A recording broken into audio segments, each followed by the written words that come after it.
Saudara, pemerintah telah resmi membentuk 3 provinsi baru di Provinsi Papua. Dalam kunjungan kerjanya ke Papua, Menteri Dalam Negeri Tito Karnavian mengingatkan faktor keamanan menjadi faktor penting untuk kemajuan pembangunan, terutama di daerah otonomi baru. 3 provinsi hasil pemekaran di Papua adalah Papua Selatan, Papua Tengah, dan Papua Pegunungan. Mendagri Tito menyebut keamanan di Provinsi Papua Selatan paling kondusif dibanding wilayah lain yang rawan konflik dan gangguan kelompok bersenjata. Di hadapan masyarakat Papua, Tito pun mengajak untuk menolak siapapun yang berupaya mengganggu keamanan di Papua karena itu adalah faktor penting dalam pembangunan suatu daerah otonomi baru. Targetnya, pembentukan daerah otonomi baru di Papua akan selesai pada 25 Januari 2024 mendatang. Ini harus dijaga dan dirawat dengan kekompakan oleh pemerintah, TNI Polri, kejaksaan, semua unsur, tokoh-tokoh masyarakat, agama, tokoh pemuda. Kuncinya satu ini dulu, kompak, jaga keamanan.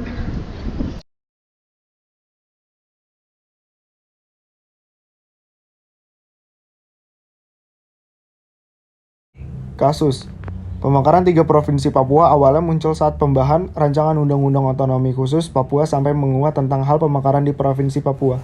Undang-Undang Perubahan Kedua Otonomi Khusus bagi Papua yang bermaktub dalam Undang-Undang Nomor 2 Tahun 2021 tentang Perubahan Kedua atas Undang-Undang Nomor 21 Tahun 2001 tentang Otonomi Khusus bagi Provinsi Papua, yakni terkait dengan pemekaran daerah provinsi dan pemekaran daerah kabupaten atau kota di wilayah Papua.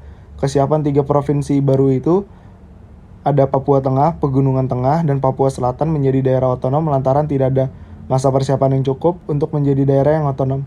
Provinsi tersebut setidaknya harus mandiri secara ekonomi untuk membiayai penyelenggaraan pemerintah, dan itu utamanya diperoleh dari pendapatan asli daerah atau bisa disebut juga dengan PAD. Namun sebagai daerah otonom baru, untuk bisa mendapat PAD sangat kurang. Akibatnya akan ada dana bantuan dari pemerintah pusat. Kalau nggak lancar dana bantuan dari pemerintah pusat, maka tentu saja daerah otonom itu tidak bisa berjalan dengan baik. Slide selanjutnya, pemekaran wilayah pemerintahan merupakan suatu langkah strategis yang ditempuh oleh pemerintah untuk meningkatkan kualitas pelaksanaan tugas-tugas pemerintahan, baik dalam rangka pelayanan, pemberdayaan, dan pembangunan, menuju terwujudnya suatu tatanan kehidupan masyarakat yang maju, mandiri, sejahtera, adil, dan makmur. Slide berikutnya, proses penataan dan pemekaran di daerah Papua.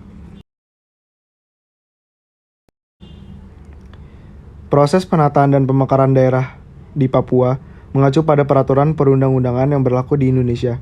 Dasar hukum utama untuk penataan dan pemekaran daerah di Papua adalah Undang-Undang Nomor 2 Tahun 2021 Pasal 76 tentang perubahan kedua atas Undang-Undang Nomor 21 Tahun 2001 tentang otonomi khusus bagi Provinsi Papua. Berdasarkan undang-undang tersebut, pemekaran daerah dapat dilakukan untuk tujuan peningkatan pelayanan publik, pemerataan pembangunan, dan peningkatan kesejahteraan masyarakat. Slide selanjutnya, Undang-Undang Nomor 2 Tahun 2021 Pasal 76 tentang perubahan kedua atas Undang-Undang Nomor 21 Tahun 2001 tentang otonomi khusus bagi Provinsi Papua. Pasal 76, pemekaran daerah provinsi dan kabupaten kota menjadi provinsi dan kabupaten kota dapat dilakukan atas persetujuan MPR dan DPRP. Setelah memperhatikan dengan sungguh-sungguh kesatuan sosial budaya, kesiapan sumber daya manusia, kemampuan ekonomi, dan perkembangan pada masa yang akan datang.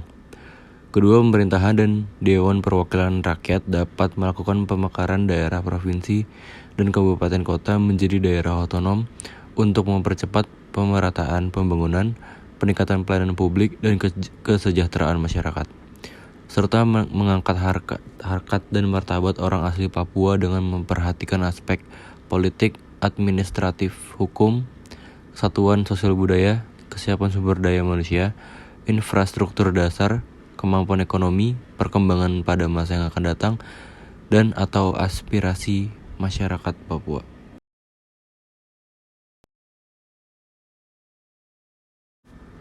Tiga, pemekaran daerah provinsi dan kabupaten kota sebagaimana dimaksud pada ayat 2 tanpa dilakukan melalui tahapan daerah persiapan sebagaimana diatur dalam undang-undang mengenai pemerintahan daerah.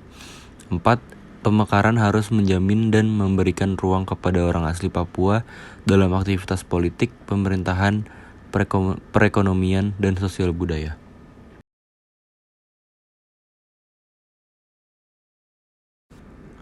Pasal 76 Undang-Undang 2 tahun 2021, Nomor 5, pembentukan daerah otonom dilakukan sesuai dengan ketentuan dalam undang-undang ini dan ditetapkan dengan undang-undang.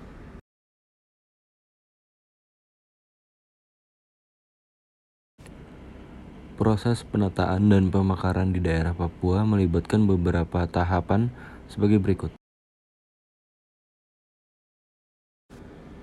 Yang pertama, inisiatif dan usulan. Pemekaran daerah biasanya dimulai dengan inisiatif dari masyarakat atau pemerintah setempat yang mengusulkan adanya pemekaran daerah berdasarkan pertimbangan kebutuhan dan aspirasi masyarakat. Kedua, kajian dan penelitian. Usulan pemekaran daerah kemudian diteliti secara mendalam untuk memperoleh informasi dan data yang valid mengenai kebutuhan wilayah baru, potensi sumber daya, dampak sosial ekonomi, dan aspek hukum. Ketiga, pembahasan dan konsultasi. Hasil kajian disampaikan kepada pemangku kepentingan terkait seperti pemerintah daerah, DPRD, dan masyarakat untuk mendapatkan masukan, pendapat, dan persetujuan terkait rencana pemekaran. Keempat, pengambilan keputusan. Setelah melalui tahapan pembahasan dan konsultasi, keputusan akhir mengenai pemekaran daerah diambil oleh pemerintah pusat melalui mekanisme tertentu, misalnya melalui undang-undang, peraturan presiden, atau keputusan presiden. Kelima, implementasi. Setelah keputusan diambil, dilakukan proses implementasi yang meliputi pembentukan pemerintahan daerah, baru penugasan pejabat, pengalihan aset, dan pengaturan administrasi lainnya. Slide selanjutnya, dampak negatif dari pemekaran daerah yang terjadi dalam studi kasus 3 provinsi baru Papua yang gagal menjadi daerah otonom.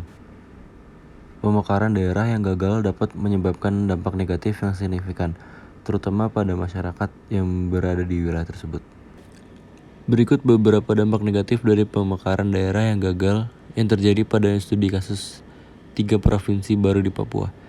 Yang pertama, biaya yang besar. Pemekaran daerah memerlukan biaya yang besar dalam pendirian infrastruktur administrasi pemerintahan seperti gedung-gedung kantor, aparatur pemerintahan, dan fasilitas pendukung lainnya. Jika pemekaran daerah gagal, maka biaya yang telah dikeluarkan akan menjadi sia-sia dan membebani keuangan negara. Yang kedua, pemborosan sumber daya.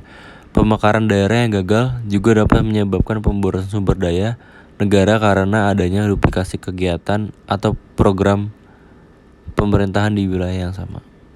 Selanjutnya, dampak pemekaran wilayah yang diuji dalam studi ini pada dasarnya merupakan dampak terhadap tingkat kesejahteraan masyarakat di Provinsi Papua yang meliputi dampaknya terhadap kenaikan pendapatan per kapita, penurunan kemiskinan, dan penurunan ketimpangan pembangunan. Kebijakan pemekaran daerah tidak mempunyai pengaruh terhadap perubahan pendapatan per kapita.